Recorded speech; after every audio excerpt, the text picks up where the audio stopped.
What's going on, everyone? Welcome back to another episode of Finding the Fantastic. I'm your host, Colleen, and this is a time where we find something fantastic in life, right? Like, we're learning about communication skills. We're learning about social and emotional intelligence because life is hard. Life is so hard, And they always stress, eat healthy. They always stress, work out, have a good career, but no one ever stresses to, work your mind out, work your emotions out, right? Sometimes we really need to learn, an emotional intelligence because mental health, right? Anywho, last week I did a podcast on communication and emotions, right? So I'm starting to offer services 30 minutes, an hour, or a set course where you can come and we can spend time working on whatever it is you want to work on communication, working on emotional intelligence. We can work on the 30-minute ones are really aimed at a very specific issue. So that's why we're talking about specific issues. So last week we talked about communication and emotion. I had seen before I did the post a quote from Simon Sinek, who I freaking love. Simon Sinek. He's start with why and all that stuff. And he posted a quote that said, if you're having a conversation with someone and they start to get emotional, there's usually more to the story. And I'm like, yes, that's so true. It's so true. Because oftentimes people do get emotional in conversations and it's like, yo, what? But there's more to the story. There's something that needs to be catered to, right? So we talked a lot about that from that side, but now we're going to talk a lot more from the other side of things, which is, what about the person who's not emotional? So if you're having a conversation with somebody and you get emotional, right? Start to cry, you get mad, you get frustrated. Typically that's because you feel like a trapped animal. You feel like you're not being heard. You feel like you're not being appreciated. And at the end of the road, ultimately you're saying that person doesn't care about me and me as a being, right? But here's what I need my emotion people to stop and realize.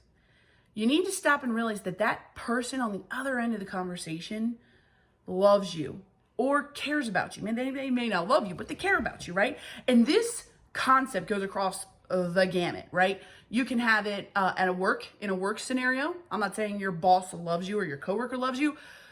Might be a little harder if there's trust issues involved. If there's trust issues involved, that you got to have it's a whole different thing. We'll talk about it another time.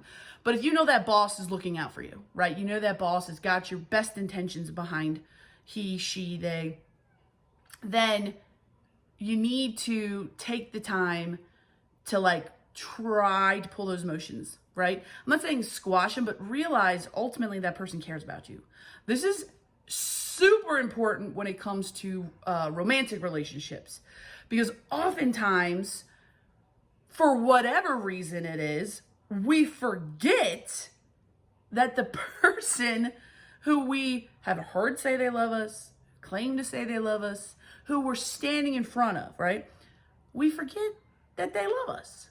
I don't know why, but emotional people, when you're in the moment of your emotions, you forget. And you kind of run away from the fact that that person cares about you. That person loves you. That person's intention is never to hurt you. That person's intention is never to make you feel that way, right? And so if you can take a moment to breathe and remember that, you can start to have a whole new conversation, okay? It even goes even more awesome when the other person who's not emotional realizes, okay, this person's emotional for some reason. We got to figure that out. But even if they don't realize that, if you come from the aspect of this person ultimately cares about me, this person really, I know they do, they've proven themselves, I need to resort back to that, and I need a moment. Why am I getting this way, right? Is this purely just my emotions running wild, right? So think about that. There's so many different ways we can work on our communication. We can work on our emotional intelligence. I mean, people back in the day, and I think still today, call them soft skills, but they're important skills that have fallen by the wayside, in a huge, huge way. I can remember, oh my gosh, and this is an example of when two people did both. And I've told this on my podcast before. And when I read the Simon Sinek quote, I was like, oh my God, this reminds me of that scenario to a T. My mother, okay? Something had happened And I have a hot temper. And my mother, I'm losing my temper, right? I don't know if I had hit the wall, punched the wall, I don't know what I'd done, but I was losing my temper. She comes walking back down the hallway, and I'm like, here we go. And I'm already emotional, and I'm already getting my guard up, like, because now it's another fight coming down, right? She comes down the hallway, and she looks at me, she goes, honey, I can tell something's bothering you. Something's hurting you. What is it you need from me? Instantly. And this is a great example because I know my mom loves me. I know my mom has nothing but the best interests for me, right? So, and that trust is there. So instantly I melted to the ground crying.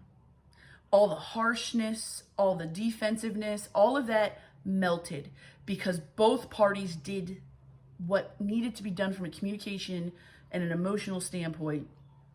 She just came over and held me, and then we talked things out later about what was bothering me, and then we worked things out. That is the complete possibility that is when you work on your communication. That is the complete possibility of what relationships can look like. And like I said, it goes from work to romantic to friendship to siblings. And these are all things that we can talk about. Like I said, for Finding the Fantastic, we talk about it on the podcast, but we also offer services. So this was the part 2 of 2 people talking and communicating. So if you like what you heard, please share it. If you would like to talk to me, I do a free 30-minute just chit chat to see if you like the vibe and think it can help you. Because, I don't think anybody should charge for something that doesn't help someone. But nonetheless, reach out. Let me know. I appreciate it. See you.